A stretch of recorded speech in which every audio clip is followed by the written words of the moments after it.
The Americans and farming changes in Bukidnon. The arrival of Americans in Bukidnon at the beginning of the 1900s brought significant changes to farming. While they claimed to be helping the local people, their actions often benefited American businesses more. They discovered that local traders were taking advantage of the Bukidnon people, paying very low prices for their crops like abaca. Abaca is a plant that used to make the rope. The Americans used this as a reason to increase their control over the area.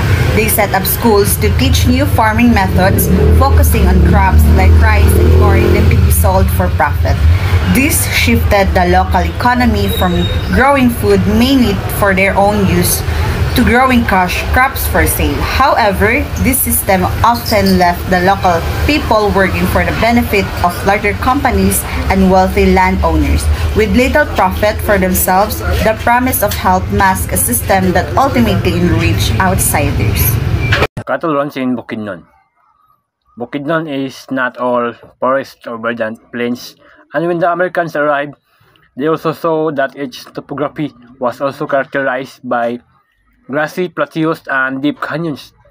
Paired with a favorable climate and abundance of water supply, the province was an ideal cattle region in the country, with the canyon serving as a natural barrier to contagious animal disease. In fact, that a few Cagayan Oro-based cattle ranchers already had thousands of heads of cattle. In some areas of Bukidnon, which attracted American colonial. Not for long, a select group of American military officers and the ranchers' Filipino friends were granted 25-year leases with minimal rentals and wide areas of the Bukidnon Valley. The Declum Ranch, an American finance ranch, covered an area of about 10,000 hectares, a violation of ownership limits to individual settlers and corporate ownership under American colonial law. No less than Dean Worcester, the Interior Secretary of the Philippines Commission, ran his own ranch in an area near Valencia with thousands of head of cattle. His guide, when he first visited Bukidnon, Philippines, Constabulary Manuel Portage Sr., put up his own ranches in Malaco and Maramag and became more successful at raising cattle than his American counterparts. Law 1987-342 influenced economic and political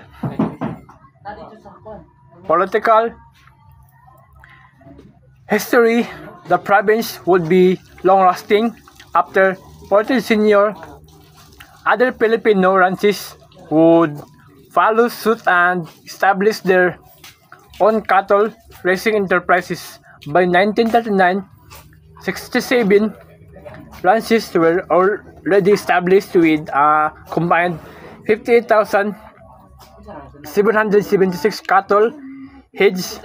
Law 1987 326 occupying varying expanses of pasture land. Maayad haanlaw ta inyo alan. My report is all about agriculture, plantations, and the Americans.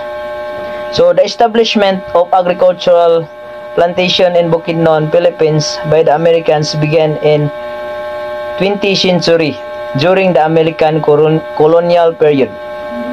This was driven by the Philippine Commission land policies, which encouraged agricultural development by granting lands to corporations and individuals. So one of the most notable plantation was established on 1926 by the Del Monte corporations, which developed vast pineapple farms sa Tua. So naka-create ni siya og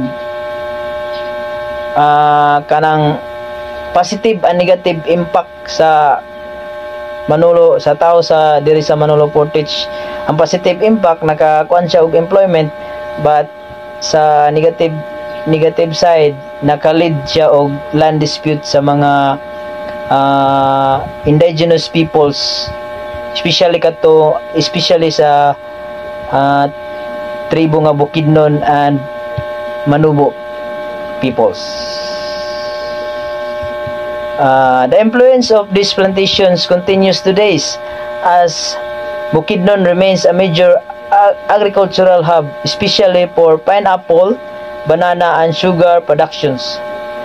So, Del Monte started with a permit to plant on only 1,024 hectares until 14,052 hectares, which was integral parts of Lumad ancestral domains. So, why is it nga diri napili sa Del Monte magtanom og kanang pinya? So, tsada ang klima, nice siya, then kanang ang Hawaii sad og California sa una naka-face sila og kanang problems, gipisti ilang kuan dito kaning pinya. So mo nang nag-establish sila diri sa Bukidnon. So in 1930 they set up a cannery for the export of tin pineapple in Bugo, Cagayan, dito sa Cagayan de Oro, which produced 277 and 131 cases valued at $776,000.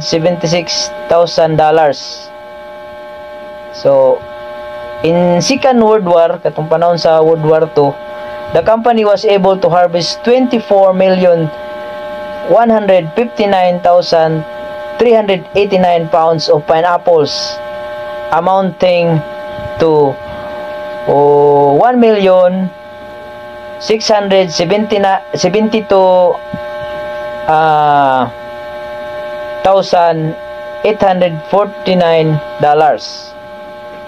nakuha kayo ng kwarta ba?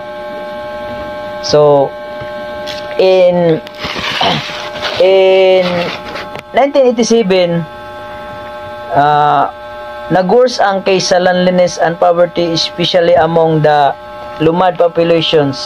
The American were not unlike the lowland traders out to make a killing from indigenous lands, labor, and resources. So next reporter, please.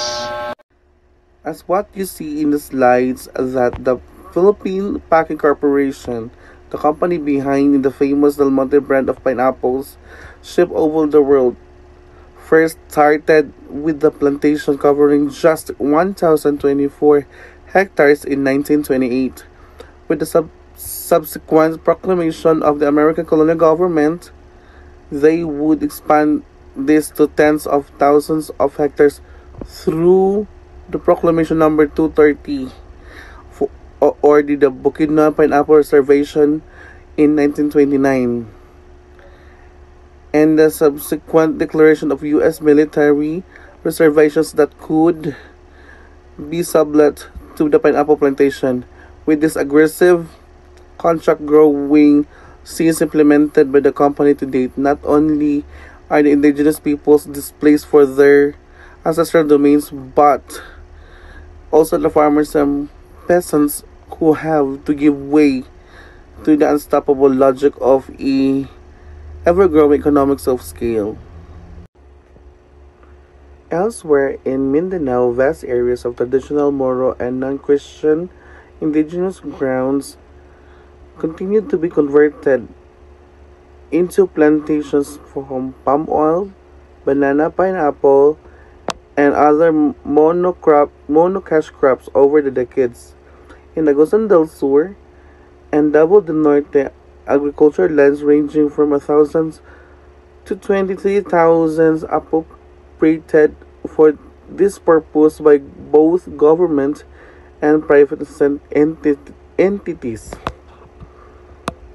Another Province Transactions Corporation like DOL was established in South Cotabato in 1964, following the success story of Del Monte and Bukidnon, similar to the privileges given to the latter, Dole was able to acquire territory virtually without limitations, appropriating even the host steaders and Lumad ancestrals' land.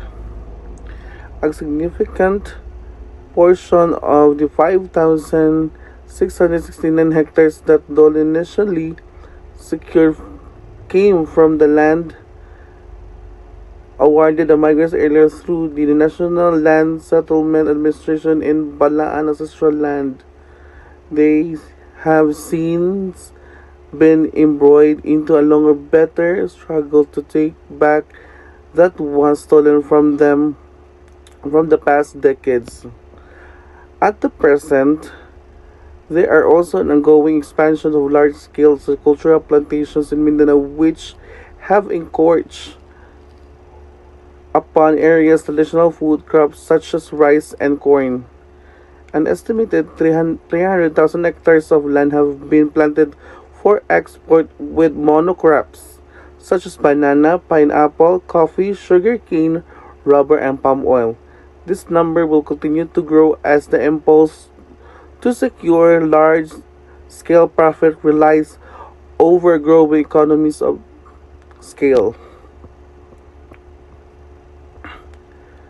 This is an example of the picture shows that the Philippine Packing Corporation, the company behind the famous Del Monte brand of pineapple, shipped over all the world, first started with the plantation covering all just 1,224 hectares in 1928.